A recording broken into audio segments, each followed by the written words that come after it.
بادشاہ وقت نے اپنے وزیر خاص سے پوچھا، یہ میرے نوکر مجھ سے زیادہ کیسے خوشباش پھرتے ہیں جبکہ ان کے پاس کچھ نہیں اور میرے پاس کمی کسی چیز کی نہیں؟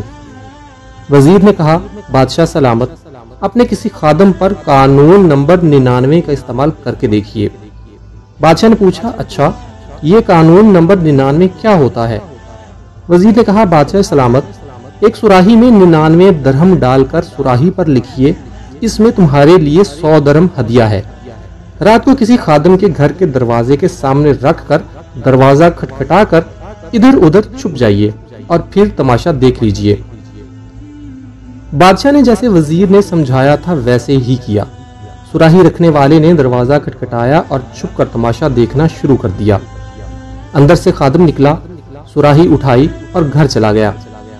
درہم گنے تو 99 نکلے جبکہ سراہی پر لکھا 100 درہم تھا۔ سوچا یقیناً ایک درہم کہیں باہر گر گیا ہوگا۔ خادم اور اس کے سارے گھر والے باہر نکلے اور درہم کی تلاش شروع کر دی۔ ان کی ساری رات اسی تلاش میں گزر گئی۔ خادم کا غصہ دیدنی تھا۔ کچھ رات صبر اور باقی کی رات بک بک اور جھک جھک میں گزری۔ خادم نے اپنے بیوی بچوں کو سست بھی کہا کیونکہ وہ درہم تلاش کرنے میں ناکام رہے تھے۔ دوسرے دن یہ ملازم محل میں کام کرنے کے لیے گیا تو اس کا مزاج مقدر، آنکھوں سے جگراتے، کام سے جنجلاہٹ، شکل پر افسردگی عیاں تھی۔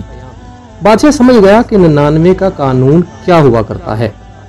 لوگ ان 99 نعمتوں کو بھول جاتے ہیں جو اللہ تبارک و تعالیٰ نے انہیں عطا فرمائی ہوتی ہیں، اور ساری زندگی اس ایک نعمت کے حصول میں سرگرداں رہ کر گزار دیتے ہیں جو انہیں نہیں ملی ہوتی، اور یہ والی رہ گئی نعمت بھی اللہ کی کسی حکمت کی وجہ سے ہی رکی ہوئی ہوتی ہے، جسے عطا کر دینا اللہ کے لیے بڑا کام نہیں ہوتا۔